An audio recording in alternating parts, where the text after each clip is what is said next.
जय हिंद दोस्तों, वंदे मातरम। मेरा नाम श्रावणी मिश्रा है और आपने देखना शुरू कर दिया है बजाते रहो भारत न्यूज़।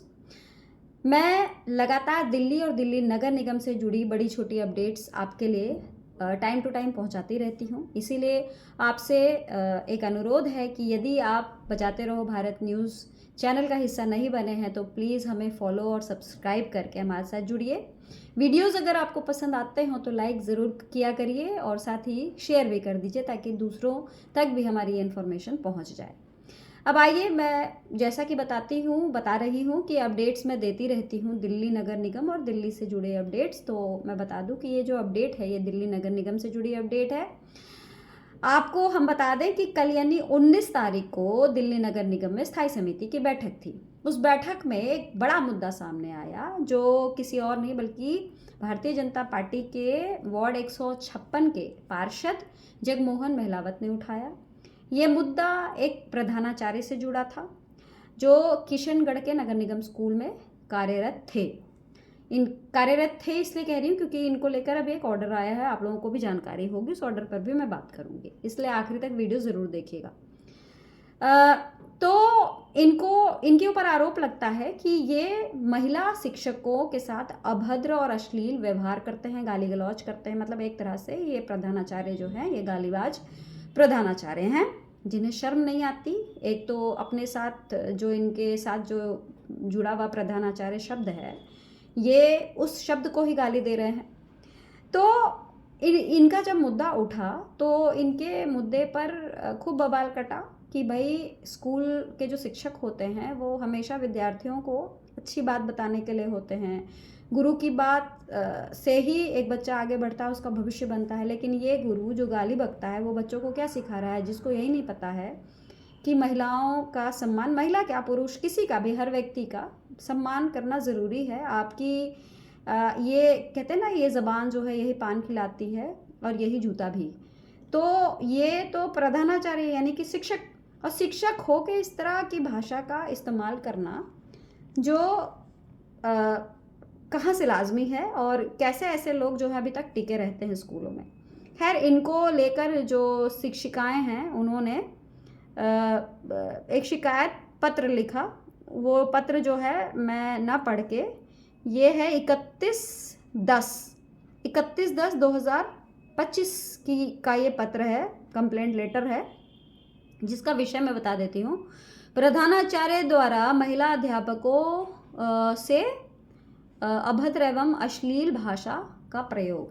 ठीक है, आप सोचिए कि एक प्रधानाचार्य जो अभद्र और अश्लील भाषा का प्रयोग कर रहा है और उसके खिलाफ ये कंप्लेंट जारी है और कई महिला शिक्षकों का इसमें सिग्नेचर भी है, यानी कि कम से कम 15-20 महिला शिक्षक हैं जिन्होंने शिकायत की है। तो भाई बात में तो दम है।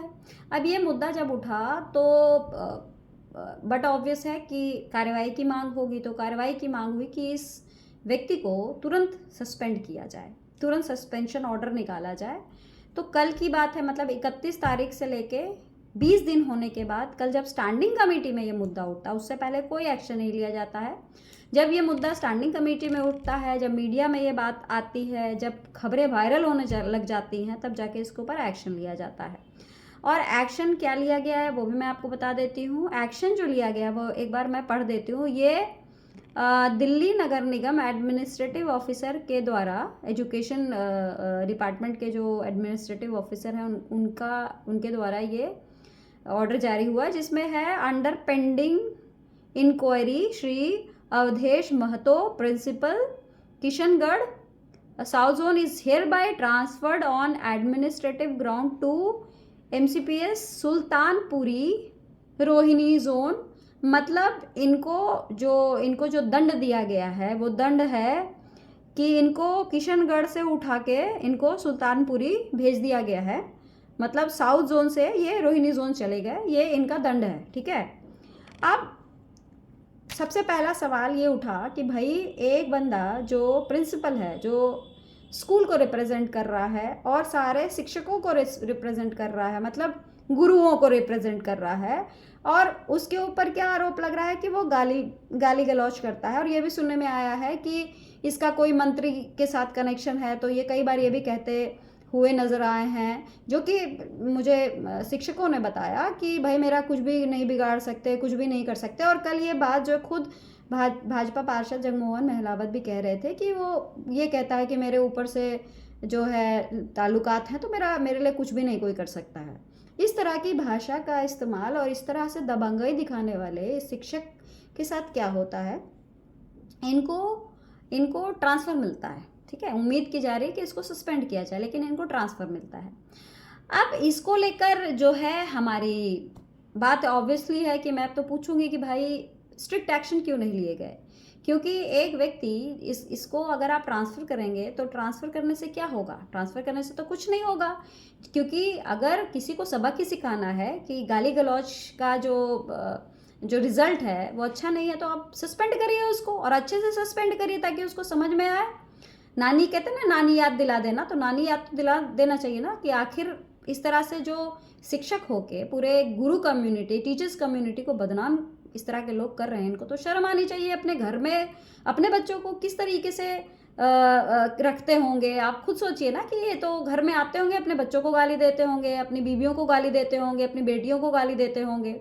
यही क्योंकि जिसकी आदत में ये सब शुमार होता है, उसकी आदत हर जगह होती है और हर जगह वो गाली बकता है। तो ऐसे लोगों को सबक सिखाने के लिए उनको सस्पेंड करना चाहिए, लेकिन सस्पेंशन की जगह इनको ट्रांसफ़र मिला। मतलब ये एक जोन से दूसरे जोन आ गए। ठीक है, अब इसको लेकर जब जिम्मेदार जो लोग वहाँ बैठे हुए हैं उनसे बात हुई, तो उन्होंने कहा कि जो नियम है, नियम के अनुसार ये मामला जो है वो कमेटी में जाएगा, जो महिलाओं के लिए वो है एक जो कमेटी बनी हुई है, सेक्सुअल हरासमेंट कमेटी, वो मामला वहाँ जाएगा और उसके बाद इसके खिलाफ जल्द से जल्द एक्शन लिया जाएगा और जिस तरह की डिमांड हो रही है उस तरह का एक्शन होगा। और ये भी बताया गया कि ये कंप्लेंट दिया गया, अगर महिलाएं जाके थाने में एफआईआर करवाती इस व्यक्ति के खिलाफ, तो उस पर तुरंत इमीडिएट एक्शन लेकर इनको सस्पेंड किया जाता। तो एक तो ये भी मैं बता दूं कि जो महिलाएं मुझे सुन रही हैं, तो ये भी जो है, लेकिन ये मतलब वो भी जाएं और थाने में एफआईआर करवाएं। लेकिन कई बार ऐसा होता है कि एफआईआर कराना इतना आसान है क्या? इतना आसान है कि किसी व्यक्ति के खिलाफ आप जाइए और तुरंत एफआईआर, थाने वाले बैठे हुए हैं पुलिस वाले के, तुरंत आइए जी हम तो रेडी हैं, लाइए एफआईआर कर देते हैं तुरंत।